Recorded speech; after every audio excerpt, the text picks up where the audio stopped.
Hello, and welcome to another episode of the Pedophile Huntress. We're here with a common goal that you be encouraged in heart and united in love.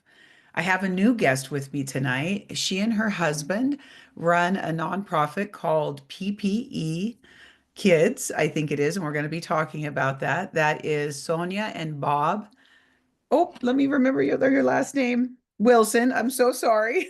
And they're here with us. I actually saw their work when I was out on Twitter and I was so excited about what they do. We're going to talk a lot about that tonight.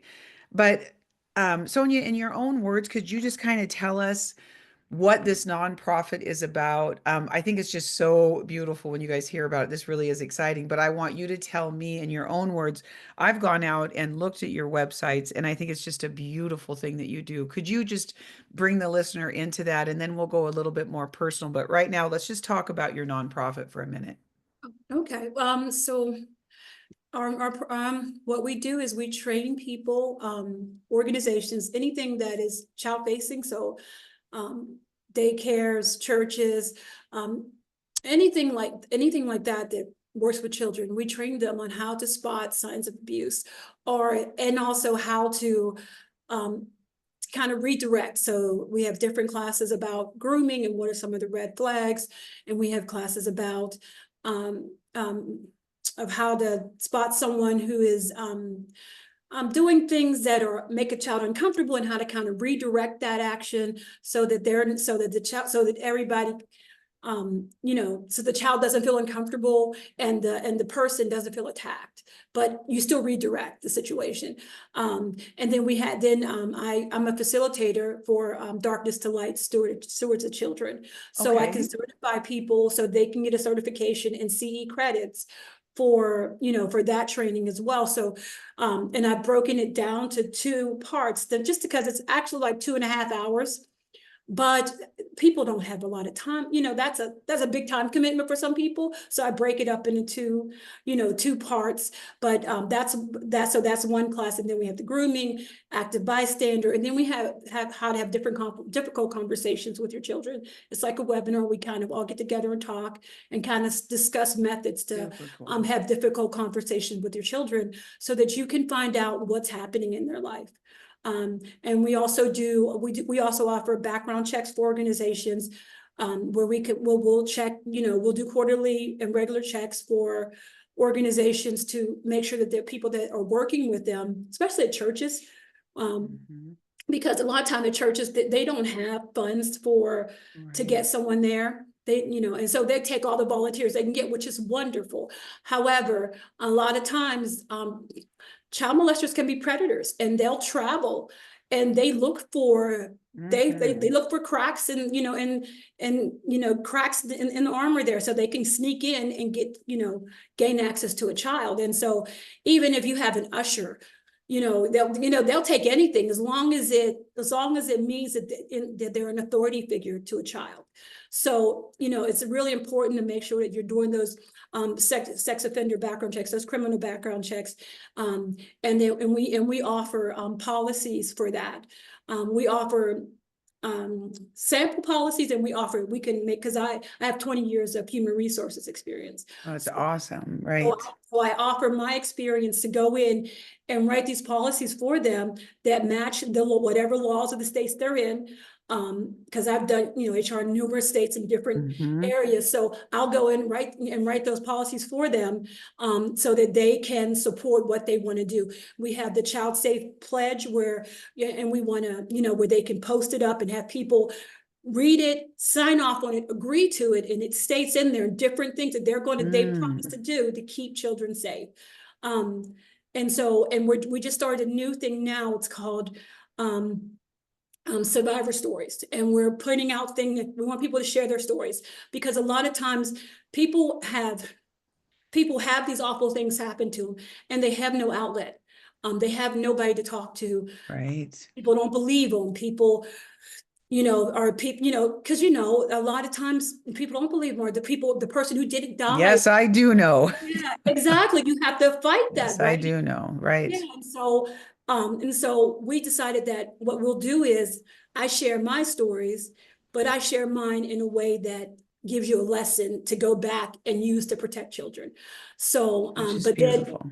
when they share theirs, we're going to give them a space where they can share it anonymously. They we can record it for them, but we'll put it on our site and we'll share your story so people can, so at least it's out there. And it starts that first step of healing, of getting it out there, saying, this is my truth. This happened to me. I don't care what you said. Mm-hmm. This happened, and it happened to me, and it was awful.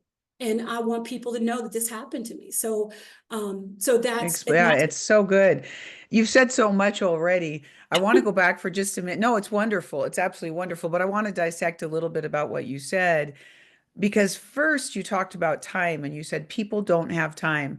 You know, what's interesting to me is that predators certainly have time. They can groom a child, you guys, for a year, months, weeks, I mean, a long time. So I just want people listening to think about what she just said, in the sense of you don't have time for a 2.5 hour class to keep babies safe in an environment where they yeah. are vulnerable. So I don't know. And I just thought that was very interesting that pedophiles will spend eons of time to groom a child. So and y'all his listening, right? I mean, doesn't that make sense, right? Yeah, I mean, because remember, groomers, pedophiles, they don't just groom the parent, they don't just groom the child, they groom everyone around the child because they got to gain 100%. access to the child. So they're not just grooming them, they're grooming everybody. So they always appear as these nice, trustworthy people, Hmm. and you think that because they've groomed you too. So you're surprised, but you've been groomed too. So they groom everybody, and they're And I love that. Talk about that a little bit, because it's so true. I listened to the Michael Jackson, those two men that did a documentary, yeah. and it was amazing to me that Michael would call the family and say, "Come get me. I'm in need." And the whole family would race Well, to just get go. him. We gotta save I, Michael. Like, oh my, well, and so it's so important what you just said. And I love to hit on these notes because the work that you're doing is so vitally important. Because what family thinks is, oh my gosh, this person wants to be part of our family. They're grooming the whole family. I actually don't grooming. think I've ever talked about that on this channel. Talk about that a little bit more, because they're It's very smart, aren't they? They are. They're very, and they've been watching, and they look for a vulnerable child, and they look for, and they look for a lot of things. They look for a vulnerable child and a vulnerable caregiver, and they figure out what needs they need to fulfill to come after to get that child. Because most children, the ones that take children, they do that all, that's a small percentage of child abuse, child sexual abuse. Right. Most of the time it's happening by someone the child knows. And a lot of times, it's someone, it's that uncle who just won't you, who's always coming over. It's that auntie who always wants to babysit, and that's what it is. And it's always where they look for the holes so they can kind of sneak in there and start filling it in. I think that's why a lot of people have a hard time believing that someone did that, but they don't realize, you don't believe it because you've been groomed as well. It's It's their, so true. That's they don't get wonderful, that. Sonia. They've been groomed too. That's why they don't believe it. And so, it's that grooming, that grooming not only does it stay with the child for years to come, but it stays with the parents because they don't trust well either. They get triggered too. They don't realize it, but that stays with them too. And it's a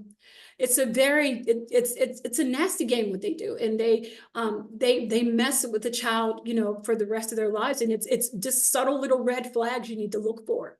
Just for the gift story. Oh, so we're making a story about this, and so one is one of my Sonni stories, and so whenever someone gives me a compliment, it used to make me extremely nervous, just to make me feel anxious and like, just my anxiety would kick in. I couldn't really describe it. It's just like a fear, Triggered.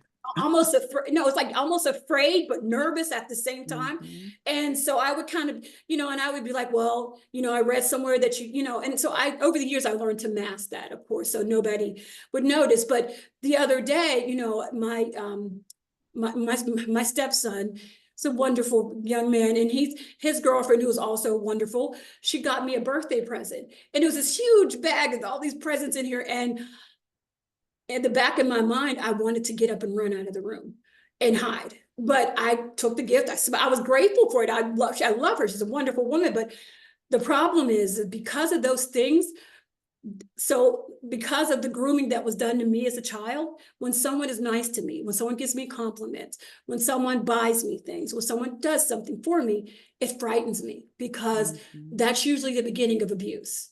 In my past, that was the beginning of something awful. So that's just kind of how it kind of go. And here I'm 52 years old and I'm still there. And it's like, but you still have that because you're afraid. It's just, and you can't really explain it. It's just there. Right. Well, it's an absolute trigger, right? It triggers Yeah, this exactly. It's a trick. feeling. Yeah, it triggers this Yeah. feeling that you had. Yeah.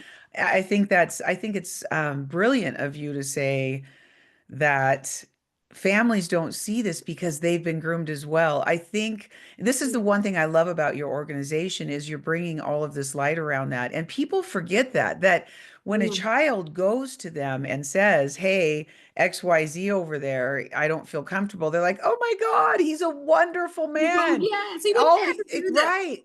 Yeah, and that's a beautiful thing to remember that they're groomed around this. One of the other things that you talked about was policies in churches.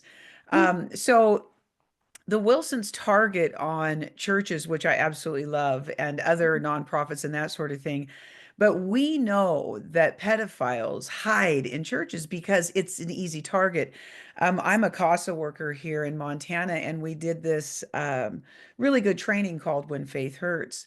It was so sad to me to hear how many pedophiles go to churches, and you know what they said? They're an Mhm. easy target.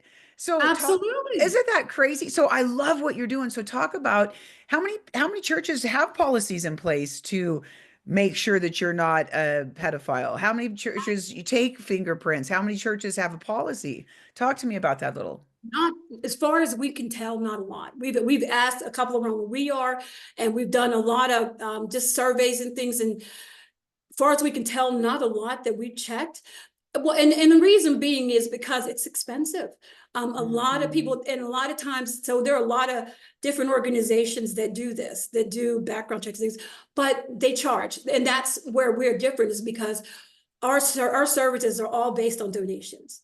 We don't we don't want you to think we're giving you a handout, but we don't want there to be any barriers for protecting children. So Mhm. our services are all donation based. Whatever you feel like you can give, that's fine. We just want to help, and that's how we operate. So um that's the biggest thing. Is a lot of churches don't think they need it. And there's like a number of reasons. I believe in the I percentage of would love to hear, honestly, Sonia, I would love to hear why you don't need one because pedophiles are actually better at telling lies than people are at telling the they truth. don't realize, they don't get it. It's like, oh man, but it's, and I don't know, but they don't think they need it. Sometimes and then a lot of times people think, oh, well, kids make stuff up. That's another one. And I'm going, that Right, is that is like less than 5% of children are actually right. making, it's so rare that It's so rare. yeah, but and then people say that they do, that's another thing we've heard is that, and it was that they think that it's not true, or Hmm. they're making it up, or they're exaggerating, or just trying to get attention. It's always the victim's fault somehow, is what it Right. comes back down to. And so, and another thing is just we found it's a very uncomfortable subject for people. I think. Oh, don't you and I both Oh, know it? yeah, it's such an uncomfortable subject. And I'm Yes. like, that's what makes it worse. That's what makes it keep festering, because nobody wants to talk about it. Yes, it's an awful thing. You're right. But we have to talk about it. We have to address it. Otherwise, it's going to keep happening. You have Well, to. they live in the secrets. And so what Yes. happens is the churches allow this secret place that pedophiles actually just thrive in because Yes. I think it's a lot of fear. Yeah. People, they look at people and they don't use discernment at all, because if you were talking to the Spirit of God, you'd be like, whoa, that guy's a pedophile. But then Yeah. when you feel it, right, then the Yeah. problem is people don't trust their instinct, because they Yeah. think, well, he doesn't, have a trench coat and no teeth. Yeah. When, And then what I was go gonna say, ahead. don't forget, we're Christians, so we're supposed to forgive. Oh boy, don't That's get me the other part. started on They know that. that too. They know that too. They know that we're supposed to Yes, they forgive. do. So yeah, they know everything we're supposed to do, and they use that against us to have Oh my gosh, preach it. I'm telling you, it is absolutely so true. They actually know the rules better than we do. And exactly. Satan used the Bible against Jesus himself. Yes, And exactly. so, That's right. No, yes. it's so very, very true. And I think Yeah. yeah, I just love that bringing this awareness is remarkable, because it is where they hide. And I see so many things on the internet about that are Christian based about forgiveness. To Yeah. me, forgiveness separates us from our abusers. It doesn't keep us close to them. Yeah, It exactly. absolutely separates us, right? So Yeah. talk to me a little bit about your own personal story, just so I can understand, the viewer can understand what happened in your life that you said, because clearly in my life, I'm doing this because I had horrible abuse in my past. And anybody listening to my podcast knows my story. But, my story started when, with both of my parents when I was very young, and it ended with both of my parents in my teen years. And so I needed to do something, right? Because there's this beautiful quote that says, in the face of evil, to do nothing is evil itself. So talk Ooh, to me a little bit about, isn't that true, right? So when people say, why yeah. do you do all this? Go live free. Yeah. Because I can't not. I Exactly. Oh my can't God. not. Yeah. So talk to me a little bit about your background and your experience with this. I wonder, did it happen in a church? Those kinds of things. Well, well, I'm a survivor of abuse throughout my life, actually. It wasn't until I want to say in my 30s, um, That you began to talk. that I began to stand up for myself. Hmm. So I would say, I had abuse from my mom, my father, my stepfather, and then boyfriends, and then my first husband. So it wasn't until um, in my 30s, I found my voice and I went back to school. I went to college, grad school. I raised 3 kids, and so around that time is when, and once that was in my, I had I had 2 very sick children. One of them was deathly sick, but he's, by God's grace, he's here and he's fine. Awesome. So, but once I got him through all that, it was like, I think God said, okay, it's time for you to understand what's wrong with you. And so, because I couldn't make friends, I didn't trust anybody. Hmm. Um, I never, I spent my days barricaded in my bedroom. Because that was the only safe spot, slightly the safest spot that I could ever feel was in my bedroom, locked away from the world. I never was in my living room or anything like that, because those weren't safe spaces for me. Right. I So understand. yeah, so it was like I had this big, beautiful house, and I was in one room, just hidden away. So, Mm, but and I knew my actions. I had memory problems, and and my daughter said, "Mom, you never cry, you never show any emotion," just mhm, things like that. And I was like, okay, so I'm gonna go and see what's going on here, and that's when around the yeah, no, but this wasn't until like my 30s or 40s, around then, once I was done with school and everything, was in my 40s by then. And that's when I went to a therapist and said, and they diagnosed me with, I knew I thought I had PTSD, but they said, no, you have complex PTSD and all the mhm, different side effects that go with that. And so the depersonalization, derealization, the disassociation, all those things were all mhm. rolled up It's in there. debilitating. Yes, and I didn't know I had it, and I was just, and so for me to be diagnosed with that, I think it was like a was like maybe on the third or fourth visit, he was just like, yeah, it's Mhm. obvious. So, Well, it's validating. Yeah, it's validating, right? it was validating, but it was scary. I spent a It lot of is time scary. in denial because I didn't remember my childhood. I didn't, I mean, and I don't mean just now, but I was 20 and I couldn't remember my childhood, and neither could my older brother. And so, and my mother would fill in and she'd, oh, you had a great childhood. And I'd be like, Hmm. yeah, and I'm like, okay. Yeah, we didn't have a lot of money, but we loved each other. We had a good childhood. And she would tell me that, and I was like, okay, then, okay. Right. So it was good. All You right. just keep telling her story and don't learn your own, right? Exactly. And so I would tell people, oh, where's your child? It was a good childhood. And mommy said, it Hmm. was a good child. So, and so I knew my mom, because my mother, I respect her and I love her. However, she is a narcissistic mother. And so, and all that that entails. And so that's a difficult mom to have. And so, um, it was hard. And so, and I figured that out earlier on. So I knew not to, at the time, so once everything started coming out through therapy, and yeah, we're talking 3 days a week therapy. Oh my gosh, therapy was so bad. My therapy sessions left me exhausted and crying, and I didn't cry up until then. Right. I was crying after that. And so, I mean, I would be crying nonstop, for hours after therapy, and so, having awful flashbacks and just stuff that because once the therapist started getting into Hmm. the back of what was all hidden from me, um, I was able to see it all, and Well, it's like a floodgate opens, isn't it? yes, I it's know like, oh my all God. about it. And your whole life goes on pause because Yes, and you're all like, of a sudden you're like, this is who I am. yes, you're like, oh my gosh, what? Yes. I used to say it's like I used to tell them all the time, you opened up a door. Apparently there Yep. was a door somewhere. You opened it up and let all this crazy in. And so you'd be like, well, it was there. You need to know. Right.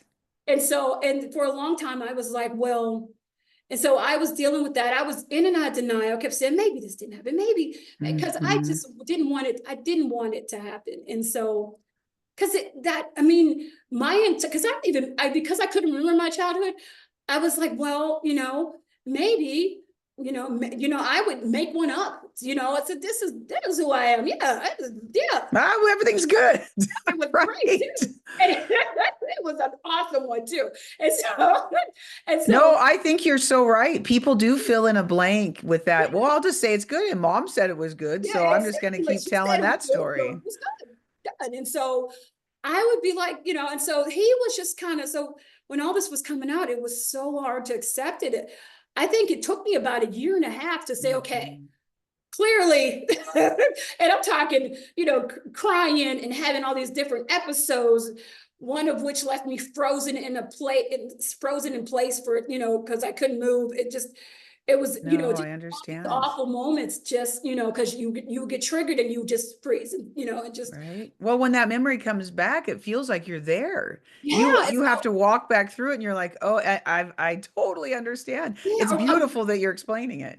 yeah, and I'm like, I remember one time I was like cleaning my bedroom, and all of a sudden I saw a long, you ever see those long magnets that you put down in the car to get little magnet to get something out of Oh, the, yes. yeah, Yes. I pulled that out and I stretched it out and I said, and it reminded me of something I had gotten beaten with as a child. Oh, And right. so before I knew it, I dropped and was trying to hide in my closet under I was like, oh my God. It was just, so, and my son's going, Mom, you okay? You know what though? And I want you to continue, but the most beautiful thing is I interviewed a therapist once, and I also was in therapy for many, many years. Yeah. But the thing is, if you're doing it right, you should feel like you're 5 or whenever you got that beating. Do Yeah. you know what I mean? That's Yeah. actually true healing. Just for the person that's listening, if you can just talk about it and you don't want to run and hide, Yes. you haven't got to the emotion yet. That's actually really, really positive that you just explained it that way, because Oh that's my gosh, I exactly was just what like, that healing. Well, yeah, I that's was, good though. That's and true because I'm healing. trying to fit this whole kind of thing.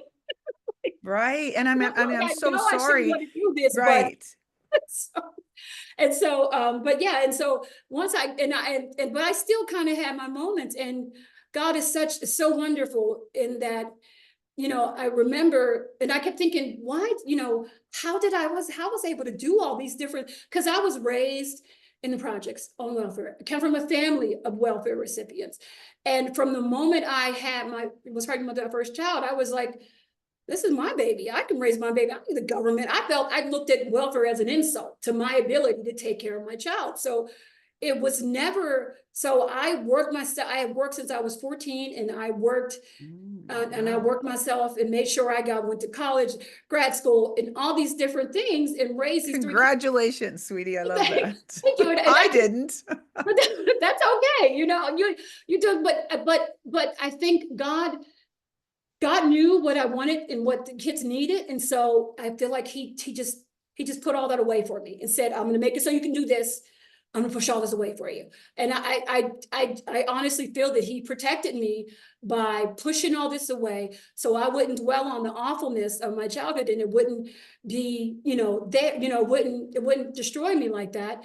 And I remember all those nights when my kids were little, we would pray every night that God would help me take care of my babies every night. That was our prayer. And so he answered that prayer completely. He made sure I could take care of them and raise them. And they, they lived in the suburbs. They had a great life. And so, but I mean, they had a robotic mom, but they still had a good life because I wasn't, I was kind of robotic, but I was there, so, but I did that. And so, I know that he blessed me with that. And so, as my brother, and then when I talked to my older brother, so what I learned later is that once your body realizes you're no longer in trouble, it starts giving you memories. And so my brother my older brother, he started getting memories, because remember, he couldn't remember his childhood either. So he called me up and he said, I'm starting to have these strange memories. And these strange, and he would, and the older we get, the harder it is to hide those memories, but keep going. Yes. And I remember thinking it was upsetting for me, but I never said anything to my mom. But when I found out that my older brother went through awfulness too, she let it happen to him too. Oh, I cussed her out. I wouldn't do it either. That's okay. I lost my temper then. She called me and I let her have it, because, she tried to blame it on my stepdad or my dad. I said, no, it was you. I remember, and so so, and it was, it's heartbreaking. Yeah. And so she's trying to explain it away, and she, and so it was difficult, but, and so but I had to get that anger out. I feel like that needed to happen. I don't think there's anything wrong with that. That's a small thing for what happened to you. But I felt so bad, because I'm like, you're supposed to honor your mother. You're supposed to, so I'm always trying. You don't have to be religious through healing. Exactly. So I'm like, but as I got better, I remember my last thing was that, my therapist said, maybe you should date, you should get out there and, and you should meet somebody. And I said, and I remember laughing at him, and I said, don't you know, God hates me. And he said, what I said, God hates me. I don't know what you're talking about. I'm gonna be alone forever. God hates me. And I think God said, oh, really? Oh, really? Is that what you think? So, because then I think about a month or two later, I meet my husband, who is wonderful. Oh, that's awesome. I love him to death, but he took me back. And I always thought in the back of my mind, I said, whoever God wants me to be with, they're going to bring me back to him. And sure enough, that's the first thing he did. Oh, and so that's beautiful. I love him to death. And so we moved to Virginia, because he was like, I want you to just breathe. I don't want you to be looking around you, because I kept moving further and further away from my family. And so he was like, I just want you to breathe. I want you to relax, and I want to take you somewhere where you could just relax and just. And so we have an acre of property out here. Our dogs just run around like maniacs. Oh, it's awesome. Great house in Virginia. And it was like, okay. And, we felt like God was speaking to us to do something.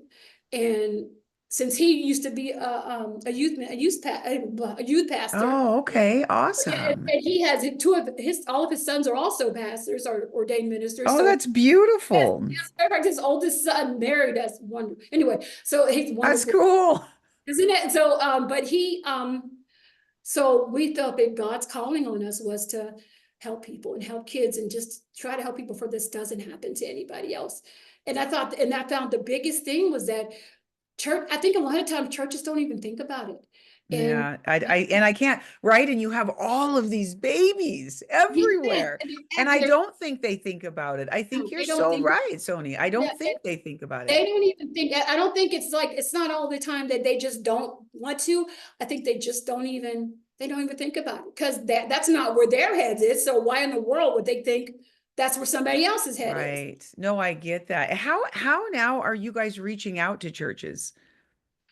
We're sending out emails and letters. We're trying to kind of a grassroots thing, just sending out mail, and we're doing different things on Facebook and things like that. We're really working on that part. That's kind of the toughest part, is trying to get people to kind of know that we're here and know that we're here to help. Right. And And you are, is it ppekids.org that people can go to if there's any, and I know actually I've had pastors' wives and that sort of thing reach out through listening to this.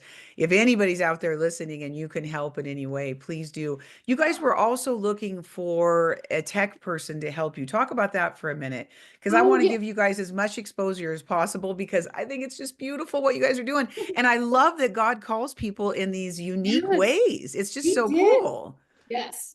And so the tech part, Bob, you're gonna have to say something. Come on, Bob, come over here and meet us. You're I don't know absolutely tech stuff. fine. I would just say computer. Please come in and join us. It's so nice to meet Hi, you. How Jenny, how are are you? you? Good. Good. Well, you know, I Um, really do research before I do this, and I just really want to give you guys this exposure because it really is a cool thing that you guys are doing. And I'm so taken aback that God is so unique and creative, right? That you guys are doing this and I'm doing this, but networking and all that is so important. And I saw on on your website. So any tech people out there, listen to what Bob's going to say next. well, I think like Sonny said that it's really a challenge to reach churches, and so we're looking, we're just starting in the early stages of this. However, we're realizing that it could easily scale, and with that, um, marketing I think is our first. You're gonna focus. Oh, Marketing is your first is our first party, is trying to get Mhm. churches um and get awareness out. I think that's probably our first thing. I have been doing the website, and I'm sure you can tell. And so although that is a priority, the most, I think the biggest thing is the email marketing and the Google and the Facebook, and so we need some help with that. If someone wants to help us Yeah. with that. But right now we're just pushing forward. I've been unemployed for a while, and I felt like this is such a weird thing to say. Uh, so God shared with me Matthew 6:33 that talks about seek ye first the kingdom of God. And so um, we were doing this last year, and we ran into the holidays, and so I lost my job soon thereafter, and so I was being the man trying to um, get a job and saying, "Well, God, we'll do this afterwards." And I felt like God's just been really speaking to me that you seek first the kingdom, and then all those things Mhm. happen afterwards. And so I had that in like June, and I'm like, yeah, that's a good scripture. And I lead a men's group, and so I didn't listen. And then God really convicted me. And again, I jumped back on, and we've been going at it nonstop for the last few months, and really feel like, if we put this before the Lord and we do what he says and we're obedient, and then everything else, if we never have any exposure, or if we have more than we can handle, that's not up to me. That's not up to Yeah. Sonny. What that's up to God. And so all we're to do is be obedient and let him do the rest. Because that's all. Oh, I love it. And you know what's interesting? I often, and God has heard you because I found you on Twitter, which I do some things on Twitter, but mostly I blog and do all my work other places. But I just ran into you guys. And so to reach out, and then I just think it's so important for Christians to network. And anybody that's listening too that wants to help them, please jump on the ppekids.org and Correct. help them. I mean, I think it's just such a beautiful thing because it, again, what you guys are doing is so important. Often what I talk about in a lot of these podcasts are that pedophiles sit right behind the spirit of religion because they know they can hide there, right? And so it's so hugely important that we do get this awareness out. And I thought, Sony, it was very wise of you to say churches don't think about it. And I can't, you have these precious cargo, you have these babies with you that were and you can't tell what a pedophile looks like. They're women, they're men, they're teenagers, they're, people that have come through this. So I think that it's just it's unique and it's creative of God to put you guys in this role. And I'm honored to have you guys on. And anything that you guys want to share that would be, of use, because we do have thousands of people listen to this. We're on Anchor and Apple and all over. It's just such a unique thing that you do. And so that's why I asked you, how do you find churches? Because, you'd almost do have to do it where you email and then who's going to listen. Churches often big churches have these websites. You hope they have policies, right? I Yeah. have to tell you though, sometimes when I follow Christians, I read their organization because I'm curious, right? Like, because of course, Sony, you and I come from this place of deep distrust. So I Yeah. always will research who they are. And they often have these contact forms. You guys should fill that out and say, hey, I'd love to know if you have a policy. You know what I mean? A lot of churches have those. It might Yeah. be a good way that wouldn't cost you anything just to reach out and say, you fill out those contact forms. Yeah, I have a testimony to share with you. God's got me here doing this. How you protecting your kids? Exactly. Because I think that's the biggest thing, is that if they're not thinking about it, then they're not looking for us. So we have to go look for Ex- them. I think it's true. Yeah. And I love that you're here, and use this, please use this, cut it up, use it. I often will just take clips of this when I have time because I have a full-time job as well, and put it out there. So I think, and the work that you guys are doing, please talk to me about this because I went on your Twitter page and I always kind of research before I reach out. I love that you guys put on there all of these offenses that are in churches. Where do you guys find those stories? And talk to me about some of those stories you find. So, for the listener, if you go on their page, they do this work that'll say, this person came out of this church and did this act of criminal sexual abuse to a child. And I'm really proud of you guys for showing the awareness there. Talk to me about that some.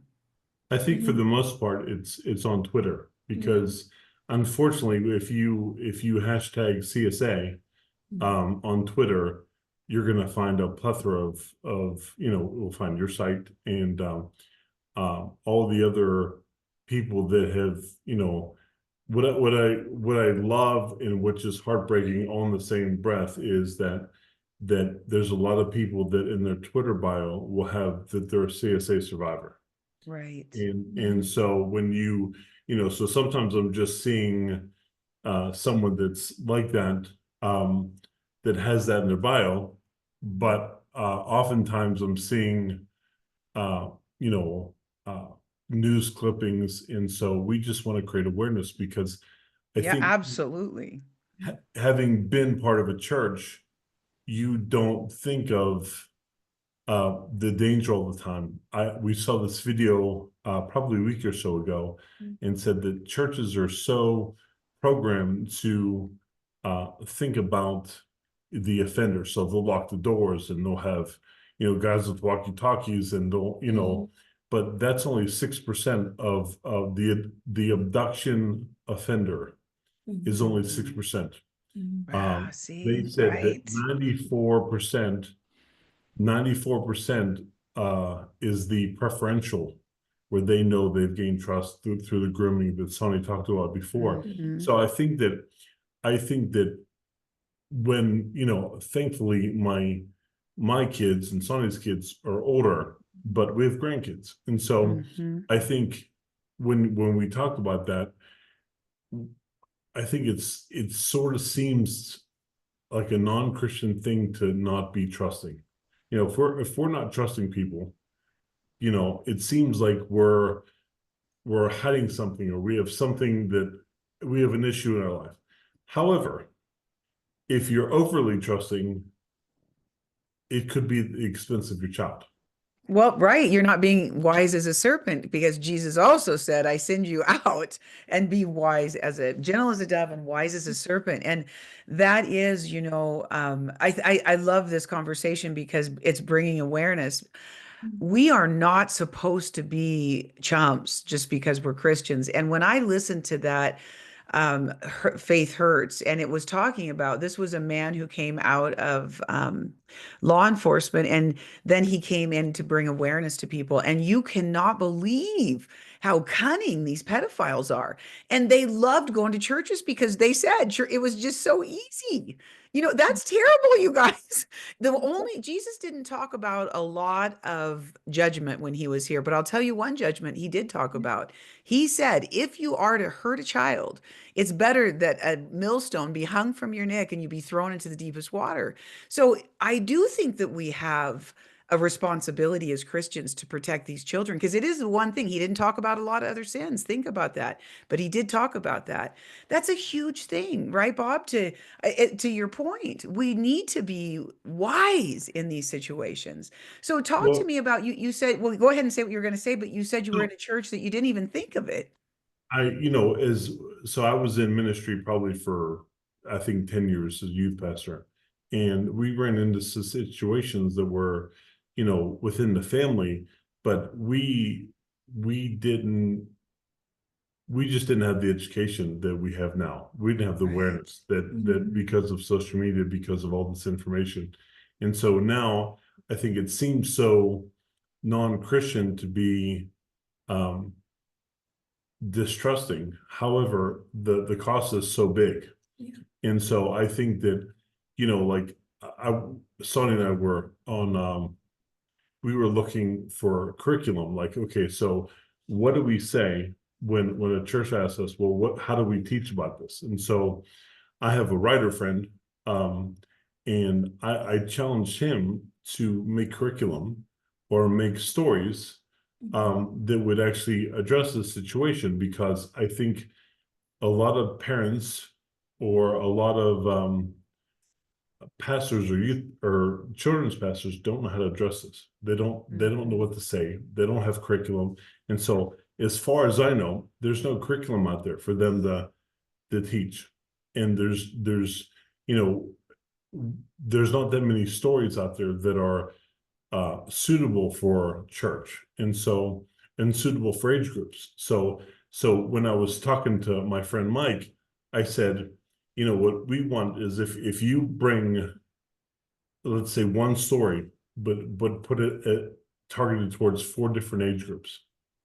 And so there would be a watered down version for the youngest kids, and then slowly graduate up to the older kids. But there's not that much material, and so we're saying this, equip, and yet how do we deal with the kids? How do we communicate that to the kids? And so another thing that if any one of your viewers, we need people to write curriculum. We need people to write, and hopefully it'll be financially advantageous for them. But it's something that we need to put stuff in the Yeah, and church. actually, I will send you guys some. I cannot think of the organization right now, but there is another woman who actually I have on my queue list to talk to, and she does have curriculum, and she Oh, does really? actually, yes, she actually does teach about this. And I'll send that link to you because you know what? This collaboration amongst Christians is super important, right? Because we do it in the business world all the time. And it's so important for us to all to connect and do that. And yet I love also that you teach the people who are in leadership about this, right? Because children so often get swayed in other directions so easily. You know what I mean? Babies are just so vulnerable that we can't leave it all on their shoulders to teach them that, your private area and don't have anybody touch that except your parents. I just don't think babies get it. And so I think the leadership that you guys are doing, I haven't seen a lot of curriculum for leadership. I know that this woman does have some, and I'll have to research that because I don't want to misspeak. But I love that you guys are going saying, look, let's look at your people. Because here's the other thing. You can teach them, but if you don't walk in discernment with wisdom, you're going to miss these pedophiles. I'm telling you, they are better at telling a lie than we are at telling the truth. I know because I was raised by them. I've seen them. They're just incredibly crafty. And so I like the services that you guys do where you say we're going to fingerprint, we're going to do face recognition. I saw that you guys had that on there. I think these things are hugely important because when you follow pedophiles, they just go reinvent themselves and go somewhere else, you guys. You see it in these documentaries where they just go from church to church to church Yeah. because unfortunately, we're being really unwise in how our leadership is looking at this. And the truth is you keep saying, and I know it's true, it's unchristian like, but I don't want to be religious. You know what, Bob? I want to be godly. And yes, that makes us good, but I don't, if I hurt your feelings though and save a child, I'm not really sure I care. So, Exactly. you know what I mean? And so, for all of this Christendom and this religious spirit thing, we've got to protect our children. And I haven't seen a lot of people doing what you're doing. I think it's incredibly unique. And I think it's really, God is creative, right? And I think that Satan isn't as creative as God is at all. I don't think he can create. I think God creates. So I just think it's so neat to have you guys on and to talk about this and keep going on that leadership. And I will, if you guys have anything, you want to say your email address that they can reach out to you is probably on ppekids.org. But how can people reach out to you? Yeah, they can reach out to me because I'm unemployed right now. Oh, So You have time. I have a little bit more time than Sonny does. So it's it's Bob at PPEkids.org. yeah. But I wanted to say one thing No, you have plenty of time. um I wanted to say one thing that when you mentioned the techie part,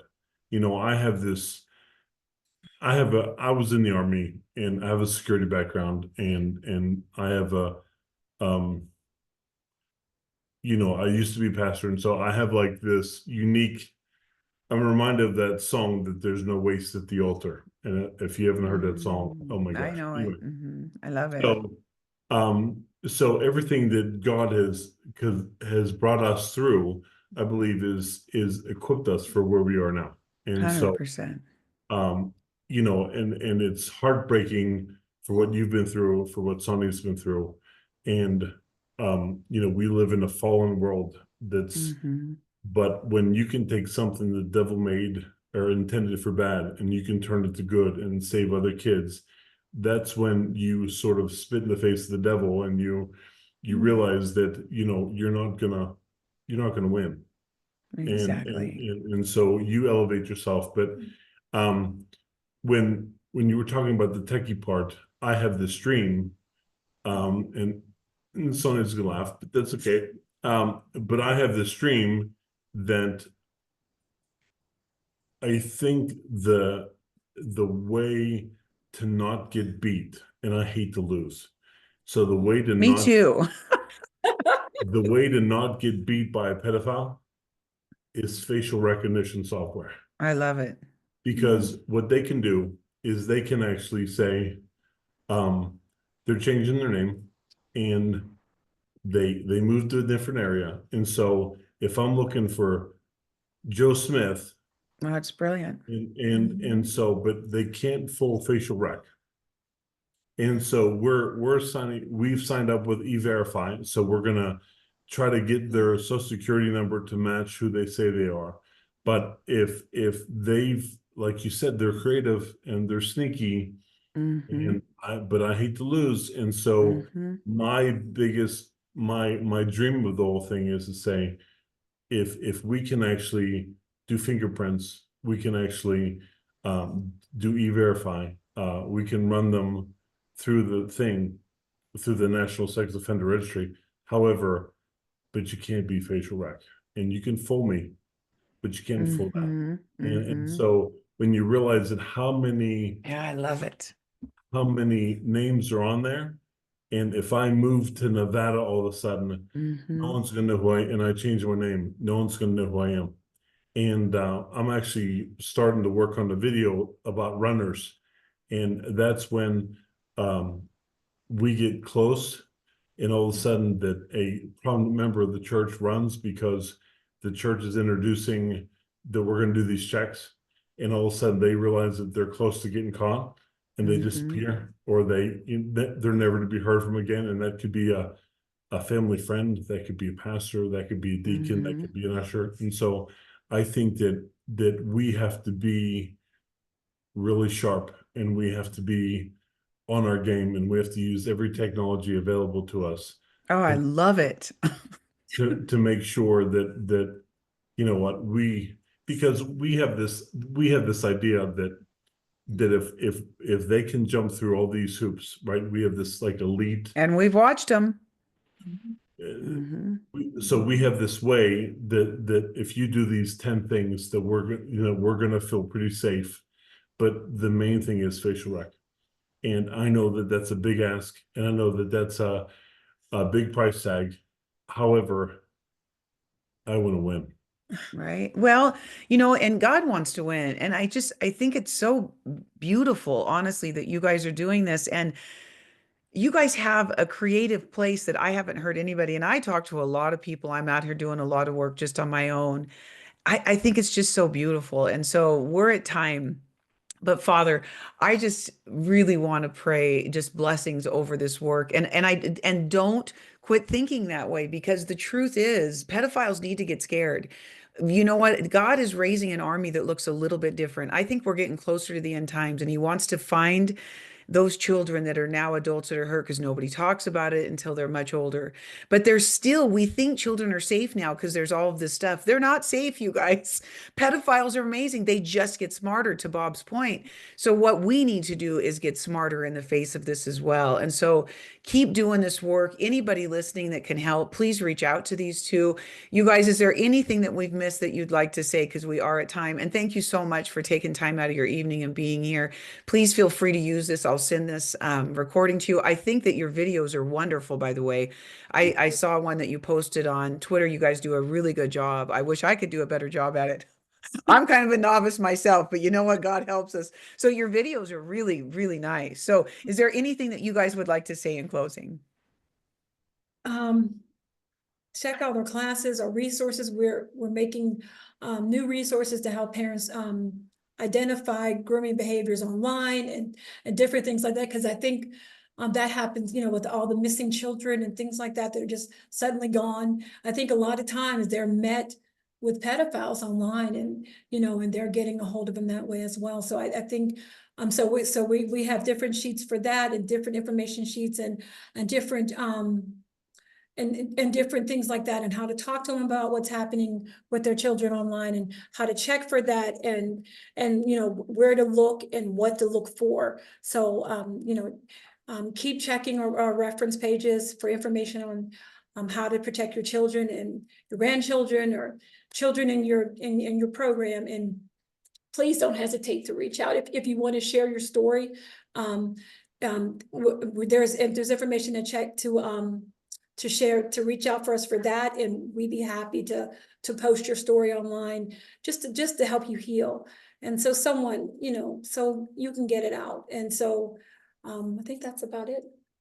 I would just say one other thing. We put videos on, and there's been recent news stories about, if you see the little reel that we have about sleepovers, you know, the guy that, did you hear about the guy that tried to drug the 9-year-old? He had his 9-year-old and her friends over for a sleepover, and he drugged the smoothies that they had. And luckily it didn't take for one of the girls, and she called for help and was saved, but the guy's serving time. So sleepovers are not safe. And then there's a thing that I guess I just heard about, but I guess it's about a year old, that there's this game, and I forget the name of the game, but the game is targeted towards children.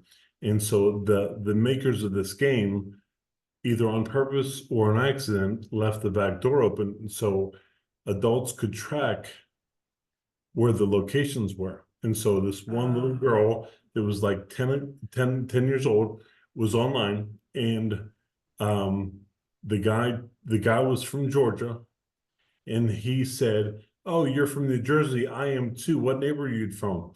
He traveled from Georgia all the way to New Jersey and met up with her. It took her for 3 days.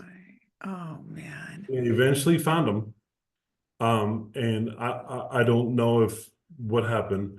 However, video games, if you're a parent and you're not paying attention, you know, kids will find a way to chat and be, because of COVID and video games and all that stuff, we've come into the age of social is being in front of the computer for a child, a teenager.